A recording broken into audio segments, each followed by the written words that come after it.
안녕하십니까. 블룸버그 TV입니다. 지금 시간은 3월 13일 오전 7시 25분입니다. 자, 제주도에는 비가 오려고, 반가운 봄비가 오려고 합니다. 오전 10시쯤에요. 이번에 제가 알려드릴 내용은 뭐냐면, 제가 말씀드렸죠. 지금 우크라이나 이런 내전을 미국은 오히려 미국의 속내는 반기고 있다. 오히려 그 우크라이나 이 내전은 떨어진 바이든의 지지율을 끌어올릴 수 있는 호재거리가 된다.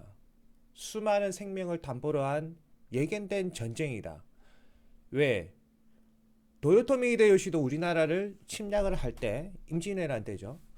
침략을 할 때 어떻게 됐습니까? 갑자기 괴악이가 벌어지고 그러다가 지지율이 떨어지고 일본 어떤 국정 운영에 혼란이 오니까 시선을 대외로 돌린단 말이에요. 지금도 마찬가지입니다. 항상 정치적 글로벌 넘버 투 쓰리 이런 그 세계 패권을 쥐고 있는 대통령이 바뀌거나 그 나라의 선거가 있을 때 미리 지지율을 끌어올리기 위해서 마지막 쓰는 수단이 전쟁입니다. 전쟁. 당연히 명분이 있어야 되겠죠. 그리고 티가 안 나게 그 전쟁은 벌여져야 되고 그 희생양이 우크라이나가 선정이 된 거고. 하지만 중요한 거는 이 말을 하려고 한 게 아닙니다. 그 다음 전쟁은 어디냐? 재수가 없으면 한반도나 아니면 대만이 됩니다. 대만. 그 부분을 꼭 명심을 하셔야 돼요. 자, 이번에 이제 나오죠. 여기 보면 전시엔 장수를 못 받고 각 총리들, 대통령, 호주 총리들 지지율이 갑자기 막 올라가고 있죠. 우크라이나 전쟁으로 인해서. 이게 인간의 어떤 마음이라고 해야 될까? 인문학이라고 해야 될까요? 예, 필리핀도 프랑스 이 부분은 말을 했죠. 프랑스 대통령 어 뭐야 재선이 있습니다. 5월 달인가? 하여튼 그렇게 있어요. 쭉 보면 여기를 보여드릴게요. 올해 주요국 선거 일정 콜롬비아, 헝가리, 프랑스 맞죠? 4월 10일부터 24일. 그래서 이 프랑스 대통령이 재선을 위해서 재선이죠. 지금 대통령이니까 한 번 더 해먹으려고 국민들 지지를 얻기 위해서 목숨 걸고 러시아로 달려가는 겁니다. 근데 그 결과는 별로 안 좋아요. 역사가 그랬어요. 역사가 프랑스와 러시아의 어떤 그 역사는 그렇게 우호적이지가 않습니다. 항상. 그 다음에 필리핀도 호주도 일본 미국이 11월 8일이네요. 12월인 줄 알았더니 미국 중간 선거도 있죠. 제가 말씀드렸잖아요. 그래서 이번 그 우크라이나 내전은 최소 언제까지 가냐? 11월 8일까지는 무조건 간다. 왜? 바이든이 중간 선거 이겨야 됩니다. 그래서 억지로 끌고 갑니다. 중간에 휴전을 한 번씩 하지만 결국에는 억지로 끌고 갑니다. 억지로. 자, 그리고 지금 밤새 나온 뉴스가 뭐냐면 이 부분 여러분도 알고 계시죠? 그 러시아가 우크라이나에서 나오는 무기 루트라고 해야 될까요? 그런 부분을 공격할 거다. 그런데 그 무기 루트가 우리나라에서는 그냥 무기 루트 이런 식으로 무기 공급망 이렇게 나왔는데 핵심은 그게 아니라 서방 무기 지금 그 쉽게 말하면 서방에서 미국이나 영국 그리고 나토 국가에서 제벌린 등 엄청난 무기를 공급해주고 있잖아요. 그 공급망을 끊어버리겠다는 거예요. 이해가 되시죠? 그 공급망을 끊어버리겠다는 거예요. 그래서 최근에 그 폴란드와 우크라이나 북서부 지역인가? 그쪽 접경 지역이 있죠. 접경 지역에서 엄청난 내전이 엄청난 내전이 엄청난 공격이 발생을 한 것입니다. 이런 부분을 참고를 하시고 그 다음에 이번 블룸버그에서 지금 이 뉴스가 나왔어요. 러시아와 지속적인 화상회담 진행 중. 갑자기 이제 화상회담을 하고 있습니다.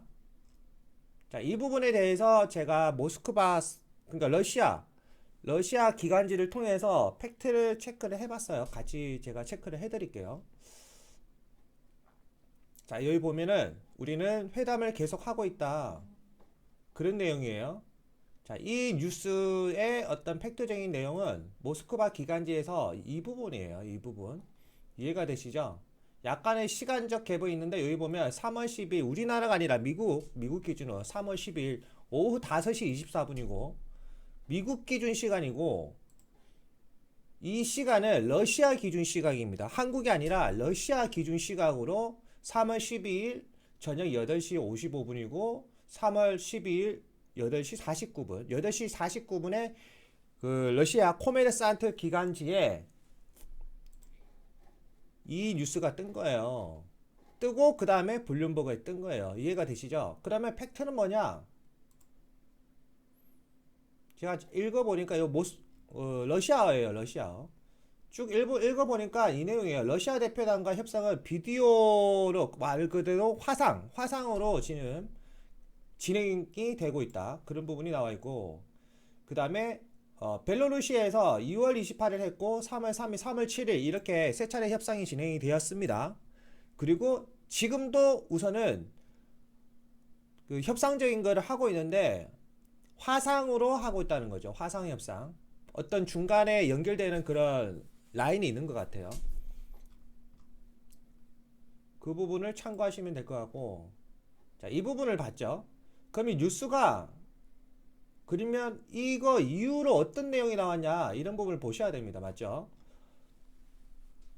그 뉴스가 나오고 나서 최근에 가장 최근에 나온 러시아 시간 기준으로 3월 13일 00:29분 이때 나온 뉴스가 뭐냐면 슈레더 독일 전 총리가 푸틴 대통령과 만났다고 그럽니다.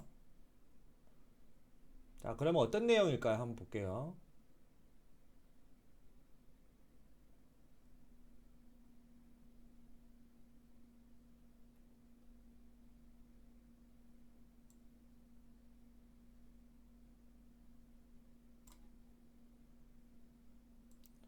올라프 숄츠 독일 총리는 앞서 쭉쭉쭉에서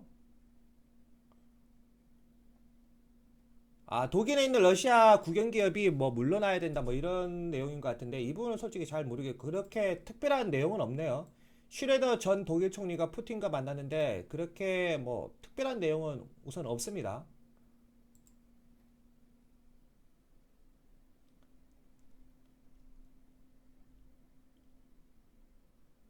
여기 러시아 입장에서 러시아 국방부 내용이 있네요. 이게 중요한 것 같아요.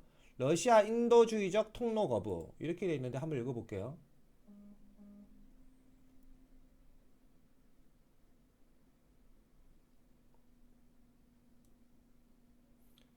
러시아 국방부에 따르면 러시아 측은 하루 동안 여기 돈바스랑 기타 지역 여기서 약 1만 명의 민간인을 대피를 시켰다. 이 러시아 입장이에요. 러시아 입장. 러시아 국영지니까.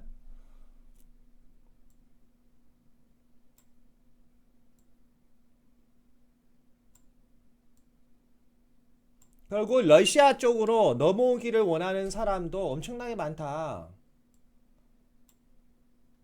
그런데 키예프 즉 우크라이나에서 그거를 막고 있다. 그 이야기가 나오고 있어요. 즉 우리가 보고 있는 인도주의적 그 통로를 열어야 된다. 이 개념은 입장 차이지만 우리 한국에서 보는 것과 그냥 블룸버그 서방 세계에서 나오는 그런 뉴스상에서 인도주의적 통로를 열어야 된다. 이 입장이 뭐냐면 친러가 아니라 말 그대로 그냥 인간 존중 사상에 의해서 그 길을 열고 그 사람들의 목숨이 중요하니까 도망갈 수 있도록 길을 열어야 된다. 이 개념인데 러시아 입장에서 인도주의적 길을 열어야 된다는 건 뭐냐면 친러적 성향에 있는 사람들이 러시아 연방으로 넘어오도록 하기 위해서 인도주의적 길을 열어야 된다. 이거예요. 이 입장차가 있는 거예요. 당연히 러시아 입장에서 말하는 거는 저는 잘못됐다고 생각합니다. 인간은 종교와 어떤 정치 이런 거 상관없이 모두가 존중을 받아야 되는 겁니다. 하지만 이런 것들을 정확하게 알아야 된다는 거죠. 적군을 알아야 우리가 승리를 할 수가 있으니까. 맞죠 여러분? 그게 싸움의 기술의 즉 전쟁의 기술의 첫 번째 요건입니다. 적군이 어떤 식으로 생각을 하고 전쟁에 임할 것인지 우선은 이 인도주의적 부분은 어느 정도 열어놓고 그 다음에 다시 다치고 그 다음에 총공습을 하지 않을까 이렇게 생각합니다. 그리고 조금 전에 제가 그 강의를 할 때 어떤 부분을 말을 했죠? 이제는 전선이 나눠진다. 전선이. 자, 잠시만요. 전쟁의 기술에 있어서 첫 번째, 두 번째 여러 가지 요건들이 있는데 전쟁을 하면서 생각외로 어떤 결과물이 잘 안 나오잖아요. 그러면 어떤 것을 선택을 하냐면 먼저 쳐들어온 국가들은 어떤 선택을 하냐? 전선을 나눕니다. 전선. 지금 러시아와 어떻게 보면 미국의 대립이에요. 미국의 암묵적 보호를 받고 있는 우크라이나가 있고, 자, 러시아는 미국을 정확하게 알고 있습니다. 미국이란 나라는 전선이 분리될수록 약화가 됩니다. 약화. 전쟁에서 승리할 그 힘은 떨어집니다. 과거 역사가 그랬어요. 미국의 역사가. 그래서 러시아는 지금 단기일 내에 우크라이나를 쉽게 말하면 우크라이나와의 전쟁에서 이기지를 못하니까 어떤 거를 선택할 거냐면 중국과 손을 잡고, 맞죠? 친러적 성향의 국가과 손을 잡고, 맞죠? 그리고 용병을 요청을 하죠. 이쪽 미국 라인, 서방 쪽도 마찬가지이죠. 자, 여기서 어떤 전선이 나오냐? 러시아는 미국의 어떤 전선을 분산을 시킵니다. 자, 극동아시아. 대표적으로 극동아시아가 있습니다. 첫째, 러시아는 일본을 건드릴 거고, 그 다음에 중국은 대만을 건들겠죠. 그리고 중국의 꼬봉이 북한은 누구를 건들까요? 중국의 꼬봉이 북한은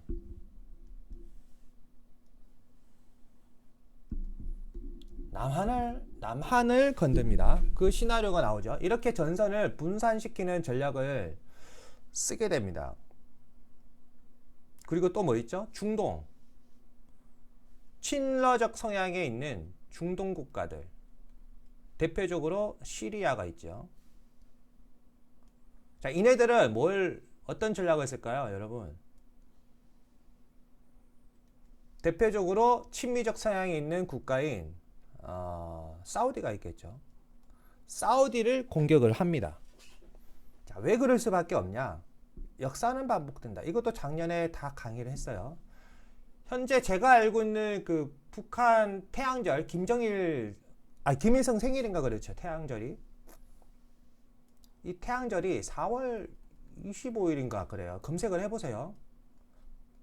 그 다음에 친라적 성향이 있는 중동 국가, 대표적으로 이 시리아들이 시리아 대테러 집단들이 활개치는 시기가 있는데 그게 언제냐? 라마단 기간.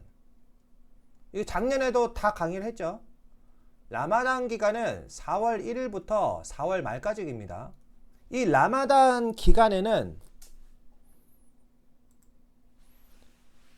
총과 칼을 들고 알라 신이시여 이렇게 하면서 자기의 종교적 이념과 다른 국가면 그냥 무차별 학살을 합니다.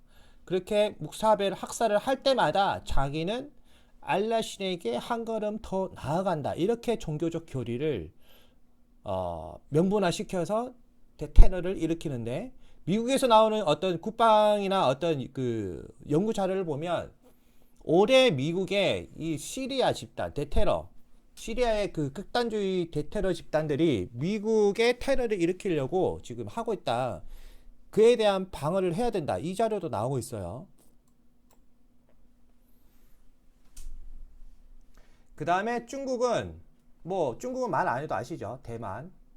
면부는 얼마든지 많습니다. 자, 러시아는 일본, 과거 러일 전쟁, 그 리스크가 있기 때문에 러시아는 꾸준히 일본을 압박합니다. 얼마 전에 일본 영공도 살짝 침범했죠.